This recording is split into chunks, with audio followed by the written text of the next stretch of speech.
দুঃখ কষ্ট মানেই আযাব নয়। সহিহ বুখারীতে রয়েছে, আল্লাহ যে ব্যক্তির কল্যাণ কামনা করেন তাকে আল্লাহ দুঃখ কষ্টে পতিত করেন।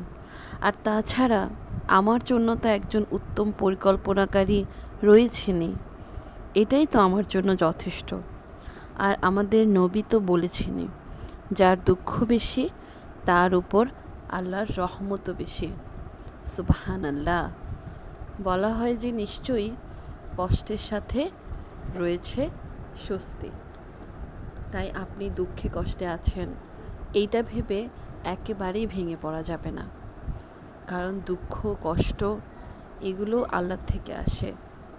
আল্লাহ যার কল্যাণ কামনা করেন শুধুমাত্র তার জন্যই আল্লাহ বিপদ আপদ রাখেন, কারণ বিপদ আপদ হলেই কিন্তু আমরা আল্লাহকে বেশি স্মরণ করি, আল্লাহর প্রতি অনুগত থাকার চেষ্টা করি, আল্লাহর